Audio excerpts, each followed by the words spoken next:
Urgent. A strike against Putin from afar. Operation PURL. Ukraine's allies have opened the tap. For the first time in history, giant countries have joined the war. From now on, it's not just NATO funding US weapons for the Ukrainian armed forces. Missiles, drones, and bombs non-stop. Sensational. Millions from Denmark directly into the hands of the Ukrainian armed forces. The country has officially pressed the Destroy Russia button. Our soldiers will receive this very soon. Meanwhile, Zaluzhnyi has urgently returned. The secret message from the former commander-in-chief is no coincidence, it's a signal. What is the Iron General hinting at? Russia is in shock. The oil flows that fueled the Kremlin's war machine have been stopped. The point of no return for the aggressor. The Ukrainian armed forces are burning Russia. New drones have reached the heart of the enemy. The cauldron of war has flared up to the limit. All this and more in our upcoming episode of Hotspot. Shock! New Zealand and Australia are joining the war for Ukraine. They are funding weapons directly from the USA. Operation PURL. For the first time, non-NATO countries are fully opening the tap and paying the US to flood the Ukrainian armed forces with missiles, drones, and everything that shoots and explodes. How much will this change the course of the war? And what super capabilities will the Ukrainian armed forces gain? All the details in our report. NATO has confirmed its readiness to increase aid to Kiev. If we don't do this now, it will cost us much more in the future. Partners will supply Ukraine with weapons under the PURL program, estimated at about $1 billion. About $1 billion in additional support has been confirmed from our allies to support our army through the PURL program. 5 more countries have announced this as well. But for me, as the Minister of Foreign Affairs of Ukraine, a country at war, it was truly important to feel this unity and determination right now. In addition to the commitment from allied countries to provide funding, one of the key elements of the meeting was the discussion of sanctions and the need to synchronize sanction packages. At the moment, we are on the right track. We need about 4 billion by this time of year, starting from August. 1 billion per month. And right now we have 4 billion, so we still have work to do for December. I am optimistic, cautiously optimistic, that we will also cover December. At the beginning of August, the US and NATO launched a new mechanism to support Ukraine through the Priorities Ukraine Re-Equipments Initiative, abbreviated as PURL. NATO countries, with the exception of the US, make voluntary financial contributions for the supply of American weapons and technology to Ukraine.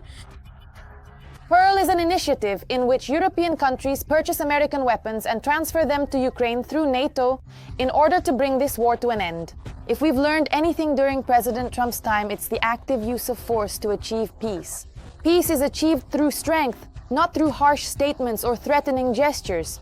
It is achieved through strength when you have real capabilities that are respected by your adversaries. PURL makes it possible to coordinate contributions, speed up procurement, and deliver to the front lines more quickly those things that cannot be replaced by European alternatives. The Netherlands was the first to join the initiative in the fall, allocating 500 million euros for the purchase of Patriot systems and other air defense equipment. Denmark, Norway, and Sweden funded ammunition for HIMARS and other critical supplies. Germany and Canada joined them.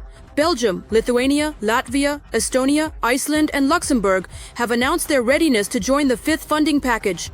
Australia and New Zealand are expanding their support. The countries will provide PURL military aid packages worth $63 million and $8.7 million. Now even New Zealand and Australia, which are not NATO members but are close partners of the alliance through the Indo-Pacific region, have also made commitments. This is really great news, and it gives us a steady flow of weapons to Ukraine from the necessary US stockpiles. While many international allies are actively joining in to provide crucial help and support to Ukraine, Italy has surprisingly decided to officially withdraw from the PURL program. It would be premature to participate in NATO's program to purchase American weapons for Ukraine in light of the ongoing peace negotiations. If we reach an agreement and the fighting stops, weapons will no longer be needed. Instead, other things will be required, such as security guarantees. This statement was the first open sign of a change in course by Giorgia Meloni's government. Hungary is also against participating in weapons procurement. At the same time, the Netherlands will provide 500 million euros, Norway 250, and Canada 200. Poland is allocating $100 million for Patriot missiles. The fate of Europe is at stake. We all want this war to end and we welcome peace efforts. But it is crucial that the result is a just and lasting peace for Ukraine. Germany has not stayed on the sidelines either. All this money will be spent on arms for Ukraine. The federal government is very proud that, together with our friends in Poland and Norway, we can form another large package that is necessary to support Ukraine. $500 million is a significant amount. 200 million of that is being provided by Germany. Let us recall that the first two military aid packages to Ukraine under the PURL initiative included missiles for the Patriot air defense system and the HIMARS multiple launch rocket system, which helped our defenders on the battlefield and protected Ukrainian cities from Russian missiles. Ukraine has requested an additional 1 billion euros for the winter period to compensate for the reduction in supplies from the United States in previous months. PURL remains one of the key mechanisms for assisting Ukraine, but its future directly depends on the political decisions of the Allies and the progress of ceasefire negotiations. Shock! Zaluzhnyi has returned to Ukraine. A sensational photo has gone viral online, but that's just the tip of the iceberg. Not long ago, the former commander-in-chief of the armed forces of Ukraine made an explosive statement about how the war with Russia will end. What secret signal is he sending? And what is really hidden behind this coincidence? All the shocking details are coming up next. Russia is trying to exhaust Ukraine and destroy it from within. Political illusions about reconciliation could end in internal conflict. This is what Ukraine's ambassador to the UK, Valery Zaluzhnyi, writes in a column for Liga.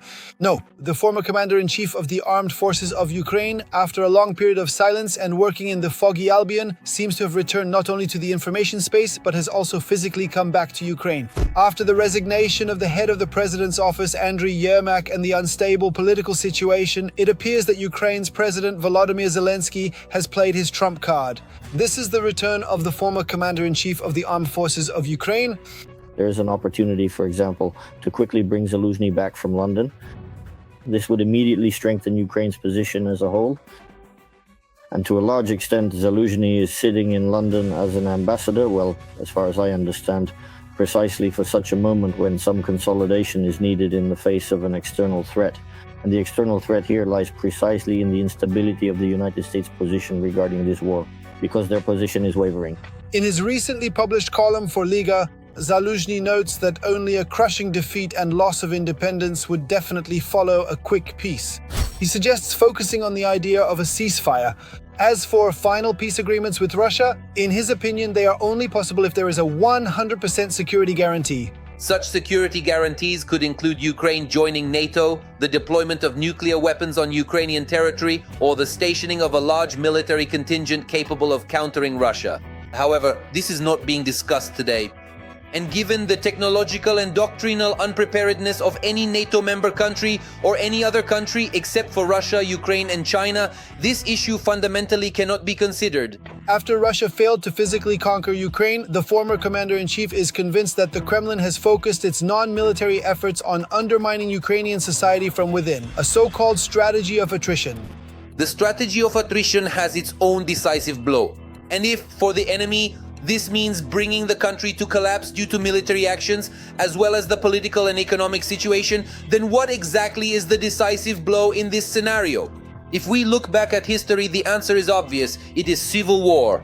Yes, this is precisely the decisive blow that Russia systematically seeks to achieve through the implementation of its strategy of attrition. According to Zaluzhnyi, a freeze of the conflict along the front line is currently one of the most likely scenarios for ending the war. But any reconciliation will be short-lived. The intermediate stage may involve a freeze in hostilities along the front line, which I consider to be perhaps the most likely scenario.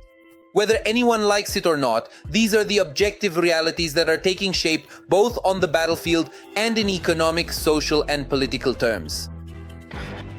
Zaluzhny's return to Ukraine and his article are definitely a signal to Ukrainian society and the whole world that the struggle continues both diplomatically and militarily, and that no one will agree to Russia's terms. Denmark shocked everyone. $170 million straight into the pockets of the Ukrainian armed forces. Copenhagen has officially switched on the total support mode. Money, weapons, technology, everything is flowing to Ukraine non-stop. What awaits the Russian army? What strategic advantages will Ukrainian defenders receive? Stay tuned. A small country, but one of Ukraine's most important partners in the war against Russia. Denmark will finance the purchase of Ukrainian-made weapons to equip the armed forces of Ukraine. The second batch of F-16 fighter jets has arrived in Ukraine from Denmark. We are currently working on a whole range of support programs that will start operating as early as 2026. Just in November, Denmark approved its 28th military aid package worth $217 million. Denmark ranks first in the world in terms of aid provided to Ukraine relative to its own gross domestic product, 2.9% of GDP. It should be noted that out of the 10 billion in aid given to the Ukrainian side, 9 billion is military technical assistance. The country employs the so-called Danish model of support. Assistance is based not only on supplying weapons, but also on investments in Ukraine's defense industry. It is precisely this Danish model that enables the modernization of Ukraine's defense industry and the production of its own strike systems and logistical support for the defense forces of Ukraine. The next step is joint production. The Ukrainian and Danish governments have agreed on projects to develop long-range drones and missiles outside of Ukraine. To effectively neutralize such a significant and ever-present threat emanating from the occupying country, specifically the critical risk of crucial drone assembly plants being utterly destroyed, including various types of sophisticated strike drones, advanced fixed-wing drones, and essential reconnaissance drones, their entire production and manufacturing operations were strategically located in Denmark, a secure and stable nation. Moreover, the focus is primarily on scaling up strike UAVs with a target range of over 1,500 kilometers. For the first time in NATO, preparations have begun in southern Denmark for the construction of a Ukrainian plant to produce rocket fuel. And this is already a real step toward cooperation. This concerns a plant for the production of solid fuel for the Ukrainian ballistic missile Flamingo. It should be noted that Denmark has stated that this plant will begin producing solid fuel as early as 2026. This is an unprecedented form of military technical assistance which effectively nullifies all the Russian Federation's efforts to destroy the Ukrainian defense industry involved in the Ukrainian ballistic missile program. In addition to investments, joint production, the European ally continues to help Ukraine directly, providing armored vehicles, artillery, and ammunition from its own stockpiles or purchasing them specifically for Ukraine. Denmark has financed the purchase of more than 20 Caesar self-propelled artillery howitzers for the needs of the armed forces of Ukraine. Denmark was one of the first countries to transfer F-16 fighter jets to the Ukrainian side. In addition, portable anti-aircraft missile systems, Stinger, and missiles for anti-aircraft missile systems. Copenhagen is also actively supporting Ukraine on its path to joining the EU and promises to do everything possible to make it happen. It is absolutely clear that Ukraine belongs not only to the European family, but also to the transatlantic NATO alliance. We are actively thinking about how best to move forward. Denmark helps not just with words, but with action. This is more than just assistance. This is a partnership that changes the rules of the game, creates opportunities, and lays the foundation for future defense. The Danish side is doing everything possible at this moment to strengthen our country's defense capabilities. Moreover, not only military technical assistance is being provided, but also, accordingly, macroeconomic support. Russia has burst into flames. Ukrainian drones and missiles are striking farther and farther, burning Kremlin targets one after another. The raids do not stop. The Russian rear blazes at night. The Ukrainian armed forces are rapidly advancing their technologies. New models of UAVs and missiles are already reaching the very heart of the enemy. And at the front, there is a real rift. The cauldron of war is boiling over to the limit. Watch all the latest news from the front lines in the military review. Over 50 fuel and military-industrial infrastructure facilities in Russia have been struck by Ukrainian defense forces this autumn, according to the General Staff of the Armed Forces. Journalists have obtained satellite images that show the scale of the Ukrainian Armed Forces autumn strikes, confirming the military's data. We have now started producing significantly more drones and also more missiles. In other words, we currently possess a greater number of weapons with which we can effectively carry out aerial strikes against Russia. These raids on the occupiers are not coming to an end. On the night of December 4th, Ukrainian drones attacked targets in the city of Nevinomysk, according to the governor of Stavropol Krai, Vladimir Vladimirov. According to data from a Ukrainian monitoring Telegram channel, the chemical plant Nevinomysky Azot was hit. Previously, the plant had already been attacked by drones twice this year, on July 25th and June 14th. Meanwhile, the satellite cities of Pokrovsk and Mirnohrad have been almost completely destroyed. This is being reported by the Western press. The occupiers are using aerial bombs weighing up to 500 kilograms, drones and artillery, trying to wipe the city off the face of the earth. Everything that was in that direction is now attacking the Pokrovsk-Mirnohrad-Kostiantynivka agglomeration. This is what is called a difficult situation. Heavy fighting is taking place there. Naturally, the current situation remains very challenging in the Pokrovsk direction as well, indeed, at this time. The Russians have partially infiltrated Pokrovsk. We currently control the northern part of Pokrovsk, specifically along the railway line. The central and southern sections of the city are not under the control of the Russian armed forces, that is to say, the Russian army. There are several hundred, approximately, Russian, let's say, saboteurs present in those areas. And their counter-sabotage operations and, well, a clearing operation are underway in the middle of the city. In the Kupiansk direction, the enemy continues to receive retaliatory strikes from the armed forces of Ukraine. The people who slipped into Kupiansk, just like in Pokrovsk and Mirnorad, well, they don't sign in at the entrance. You know, they aren't recorded in any logbook. And that's why we can only roughly estimate how many people are there, based on indirect signs, including intercepted radio communications, because when they arrived, they didn't just hide somewhere in a basement and stay put. They either make contact themselves or someone contacts them. According to the detailed analysis of intercepted communications by our intelligence agencies, there are still several dozen dangerous saboteurs remaining within Kupiansk, and they continue to be searched for, found, and neutralized. At this time, the Russian dictator Putin declared that he would capture the Donetsk and Luhansk regions no matter what, and added that for 8 years he had watched as the self-proclaimed DNR and LNR were allegedly being destroyed. Well, Russians won't feel ashamed, but for those people in Europe or America who believed or pretended to believe that we had been bombing Damascus for 8 years, it would at the very least be awkward, because people would just start laughing at the United Nations. How exactly has Ukraine been bombing for 8 years, and where were they supposedly bombing? But the ones who are truly destroying the temporarily occupied territories and their population are the Russians. Some Ukrainian children deported from the temporarily occupied territories are being sent by the aggressor country to military camps in North Korea. This was stated by Yekaterina Rashevskaya, an expert from the Regional Human Rights Center, during hearings in the US Senate.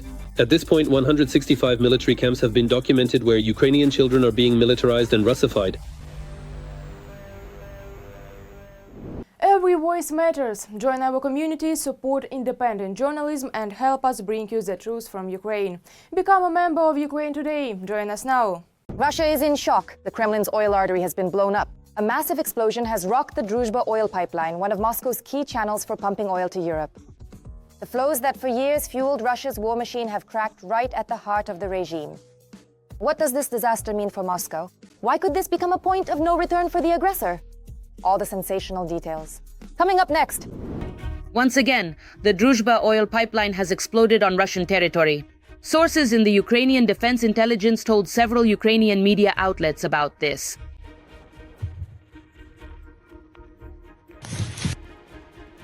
The attack on the oil pipeline was carried out near the settlement of Kazinskie Veselki on the Taganrog-Lipetsk section of the pipeline. According to the sources, explosives with remote detonation and additional flammable mixtures were used to achieve greater burning. The Druzhba oil pipeline is used by Russia to transport oil to countries in Eastern and Central Europe. This is far from the first strike on the Druzhba pipeline. Back on August 13th, Hungary accused Ukraine of a drone attack on a Druzhba pipeline distribution station in the Bryansk region. At that time, a fire broke out at the facility, which is involved in supplying Russia's military-industrial complex. President Zelensky openly threatened Hungary. He admitted that they are targeting the Druzhba pipeline because we do not support their accession to the EU. This shows that the Hungarians made the right decision. On August 18th, Hungarian Foreign Minister Péter Szijjártó stated that Ukraine had allegedly attacked the oil pipeline again. Oil supplies to Hungary were only resumed a day later. And already on August 22nd, Hungary announced a third Ukrainian attack on the Druzhba pipeline, as a result of which oil supplies from Russia were once again halted. It is precisely the strikes on the Russian oil industry. This is the most effective way to force Russia into real negotiations and to end the war. At the very same time, both the courageous Ukrainians and their dedicated Ukrainian special services In particular, the highly effective SBU, as well as their innovative drone forces, are consistently and effectively striking crucial Russian elements of their extensive oil infrastructure. This critically important infrastructure notably includes the significant Druzhba pipeline and various essential oil pumping terminals, causing considerable disruption. Additionally, as Bloomberg reports, in November, Ukraine carried out a record number of strikes on Russian oil refineries. Over the course of a month, the Ukrainian armed forces struck Russian oil refineries at least 14 times, more than ever before. In addition, 4 attacks on oil infrastructure in Black Sea ports were recorded, which led to shipment delays in Novorossiysk. According to analysts, due to damage to facilities, Russia's average daily oil refining has dropped to about 5 million barrels, and it could fall even further. But that's not all. Do you remember the recent special operation by the SBU to blow up 2 tankers from Russia's Shadow Fleet? At that time, the upgraded Sea Baby maritime drones, which can cover long distances and are equipped with reinforced warheads, were successfully used against the ships. The vessels were empty during the attack, heading to the port of Novorossiysk for loading. Both tankers suffered critical damage after being hit by the drones and have effectively been taken out of service, which will undoubtedly deal a significant blow to the transportation of Russian oil. In fact, all vessels involved in Russia's Shadow Fleet are operating outside the law. Now, the second point. The vessels involved in Russia's Shadow Fleet directly ensure the inflow of funds into the Russian budget from the sale of sanctioned oil. These funds are also allocated to the war against Ukraine. Thus, every vessel in the Shadow Fleet is involved in the war against Ukraine, thereby losing its civilian status. This can be compared to Ukrainian drone strikes on Russian oil refineries. At first glance, an oil refinery seems like a civilian facility, but in reality, it is entirely and completely involved in the machinery of war. The same goes for tankers. Ukraine is expanding the range of targets it will be attacking in the Black Sea in the near future, and this list includes tankers from Russia's Shadow Fleet. The media reports that after the large-scale U.S. sanctions against Russian oil were imposed in October, Russian oil companies Lukoil and Rosneft, as well as their 34 subsidiaries, came under sanctions from Washington and London amid Russia's ongoing war against Ukraine. Now it is becoming increasingly difficult to find buyers for the oil, and more oil is accumulating on tankers from its Shadow Fleet that are at sea. Of course, the sanctions also play a certain role, but I think it is specifically the strikes on the oil infrastructure. That is the most important element in achieving the final result. At the same time, it should be understood that all of this is very painful for Russia. The main part of the income that Russia receives comes specifically from oil revenues. The more oil they sell, the more money they have. The less they sell, the less money they have. Moreover, it is important that under sanctions, Russia is often forced to sell oil at a significant discount, that is, with large price reductions, which again also affects the decrease in their revenues. And they need a huge amount of money to continue waging the war. A lot. Tankers are essentially being used as floating storage, which has led to a sharp increase in their number at sea. According to Bloomberg, the volume of oil in tankers at sea has grown by 1/5 in just 3 months. It is also reported that about 180 million barrels of oil have been accumulated. The main reason is the imposition of sanctions, which complicate sales. For Rosneft, resulting in longer transportation times and delays at destination ports. The accumulation of oil in tankers could lead to lower prices and hit Russia's revenues despite the projected increase in energy export income in the 2025 budget. According to Reuters, Russia's oil and gas revenues in November plummeted by 1/3. According to the agency, oil and gas revenues in the Russian budget fell by about 35% and amounted to around 520 billion rubles. This is one of the lowest figures in recent months. In fact, I think that if effective strikes against the Russian oil industry had started, not now, but back in 2022, then perhaps the situation everywhere would be different now. From the front lines to Russia's readiness to enter into any agreements. But in any case, the fact that the strikes are continuing now, the fact that the Russian oil industry is being restricted, this will definitely have an effect. The question is when, and again how Russia will counteract this, but I think no one really doubts that there will be an effect. By the way, are you over there in Russia not getting too relaxed? The Russian oil network is the main source of income for the aggressor state and the funding of its military-industrial complex. It will continue to explode and burn until Russia stops its attempts to attack Ukraine. Russia is on the verge of an aviation disaster. Over the past year, the number of accidents and emergency landings has quadrupled. Flights will be cancelled in panic when Russian planes turn into death traps. All the shocking details. Coming up next. They've flown themselves into trouble? Russian civil aviation is visibly deteriorating. I can hardly add anything here. From January to the end of November 2025, the number of incidents involving aircraft of Russian airlines increased by about 4 times compared to the same period in 2024. I've always said, Vitaly Gennadievich, you can back me up on this, that we need to pay more attention to purchasing domestic equipment. If we had done this in previous years, maybe things would be a bit easier now. During this time, over 800 cases of malfunctions were recorded in the country, which led to flight cancellations or emergency interruptions. Whereas during the same period in 2024, there were no more than 200 such incidents. Will we be flying, Vladimir Vladimirovich, and on what? We will, of course we will. The only question is what we'll be flying on and how dangerous it will be. This year, Russian commercial aviation has had 2 accidents and 2 air disasters in which a total of 53 people died. As the Moscow Times reports, the largest of these was the crash of an An-24 aircraft operated by Angara Airlines at the end of July. The aircraft was manufactured in 1976. This is primarily due to the deterioration of the technical condition of the Russian aviation fleet and Russian civil aircraft.